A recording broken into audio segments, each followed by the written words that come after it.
Assalamualaikum warahmatullahi wabarakatuh. Anak-anak kelas 7. Kenalkan terlebih dahulu, nama saya adalah Pak Rosidul Arwibillah atau biasa dipanggil dengan sebutan Pak Bila. Kebetulan Pak Bila diamanahi di pelajaran IKMA ini mengampu kalian di kelas 7. Nah, nanti pada pertemuan yang awal ini, anak-anak, nanti akan kita lihat bersama terkait kompetensi dasar yang akan kalian terima di mata pelajaran IKMA. Sebelumnya, anak-anak semuanya diperhatikan dari masing-masing kompetensi dasar yang nanti akan Pak Bila jelaskan. Ini coba Pak Bila share screen terlebih dahulu untuk materinya. Nanti anak-anak bisa memperhatikan di kompetensi atau pemetaan yang sudah Pak Bila petakan.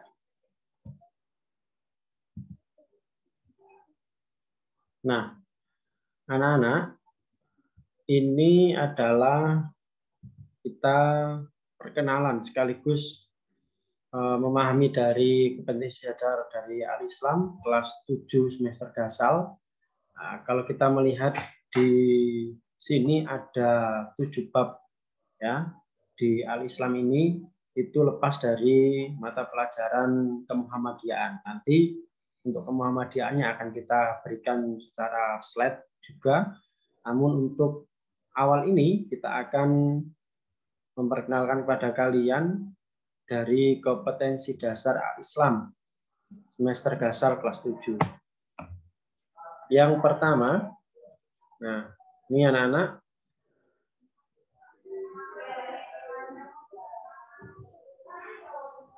bab yang pertama Al-Quran dan Hadis, ada 6 map yang harus kalian pahami terkait Al-Quran dan Hadis tentang menuntut ilmu.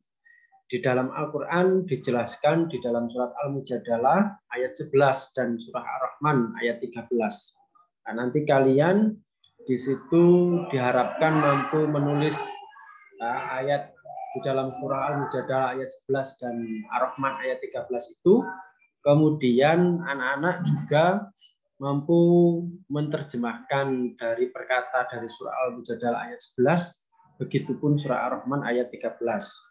Dan memahami dari isi kandungan surat Al-Mujadalah ayat 11 dan Ar-Rahman ayat 13. Kemudian bagaimana hadis tentang menuntut ilmu nanti juga akan dibahas di dalam bab 1 Al-Quran dan Hadis ini. Kemudian terjemahan dari hadis tentang menuntut ilmu, begitupun kandungan dari hadis tentang menuntut ilmu.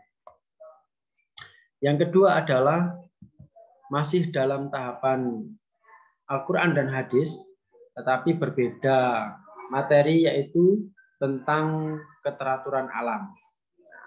Keteraturan alam ini di dalam Al-Quran dijelaskan pada surah Asy-Syam. Dalam surah Asy-Syam. Nanti anak-anak juga sama dengan di bab yang pertama. Kalau bisa menulis Al-Quran atau menulis Arab di dalam surah Asy-Syam ini dengan baik dan menerjemahkannya juga, memahami maksud dan isi kandungan dari Quran surah Asy-Syam. Hadisnya apa tentang keteraturan alam itu, kemudian isi kandungan dari hadis itu apa. Nanti kita akan bahas secara terperinci. Hari ini kita hanya pengenalan terkait masalah hadis saja. Kemudian di bab ketiga, iman kepada Allah. Iman kepada Allah ini harapannya nanti anak-anak paham tentang pengertian dari beriman kepada Allah Subhanahu wa taala itu seperti apa. Bertauhid. Biasanya di situ nanti akan dijelaskan juga terkait masalah kisah-kisah dari Nabi ketika mencari Tuhannya. Kemudian tauhid rububiyahnya seperti apa, perilaku beriman kepada Allah bagaimana, sifat-sifat Allah itu apa saja. Nanti akan kita bahas pada bab ketiga tentang iman kepada Allah. Dalilnya seperti apa dan asmaul husnanya nanti kita juga akan bahas di situ. Bab yang keempat adalah tentang sikap Rasulullah. Ya, sikap Rasulullah ini perilakunya adalah sidik atau jujur, amanah, tabligh, dan fatonah. 4 sikap ini nanti yang akan kita bahas terkait perilaku mulia yang harus kita jadikan di dalam diri kita, karena memang ketika kalau kita sudah bisa menjadikan sifat keempatnya ini berada di dalam diri kita, Pak, insya Allah kita nanti akan menjadi manusia yang baik. Nanti kita akan memahami bagaimana pengertian dari masing-masing perilaku itu. Ya, sidik, amanah, tabligh, dan fatonah. Hikmah ketika kita itu memiliki perilaku seperti itu nanti apa? Dan bagaimana cara menumbuhkan perilaku itu nanti kita bahas bersama-sama. Yang kelima, bab yang kelima adalah bersuci dari hadas kecil dan hadas besar. Ini terkait fikih. Anak-anak pastinya harus tahu bagaimana bersuci dari hadas kecil dan hadas besar itu, apa penyebab dari hadas kecil dan hadas besar itu, dan bagaimana cara bersuci dari hadas kecil dan hadas besar itu. Yang keenam adalah tentang sholat berjamaah.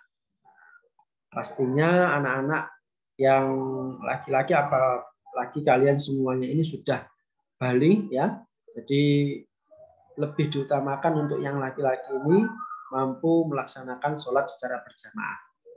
Nah, sholat berjamaah ini nanti harapannya anak-anak paham pengertian dari sholat berjamaah. Turunannya kenapa kita harus sholat berjamaah nanti ada dalilnya. Hikmah ketika kita melaksanakan sholat berjamaah itu bagaimana. Kemudian ketentuan kita ketika menjadi makmum di dalam sholat berjamaah itu bagaimana, sehingga nanti akan menjadi turunan ketentuan-ketentuan kita, ya, ketentuan-ketentuan imam sholat di dalam berjamaah. Dan yang terakhir adalah tentang tarikh, yaitu sejarah perjuangan Nabi Muhammad SAW. Di dalam sejarah perjuangan Nabi Muhammad SAW ini itu dijelaskan nanti anak-anak diharapkan mampu memahami ketika Rasulullah itu berada di Mekah. Kemudian usaha-usaha dakwah Rasulullah itu bagaimana. Begitupun ketika nanti Rasulullah itu di Madinah, usaha-usaha dakwahnya itu seperti apa. Kemudian kita mampu mengambil hikmah dari perjuangan Nabi Muhammad SAW. Anak-anak, dari ketujuh bab itu, semoga nantinya kita mampu memahami dari masing-masing bab, sehingga anak-anak bisa menjalankan dalam pembelajaran ini dengan baik dan lancar. Nah, terima kasih anak-anak. Itu saja yang dapat Pak Bila sampaikan. Kurang lebih mohon maaf. Kita akhiri pembelajaran pada pagi hari ini dengan bacaan hamdalah. Alhamdulillahirabbil alamin. Assalamualaikum warahmatullahi wabarakatuh.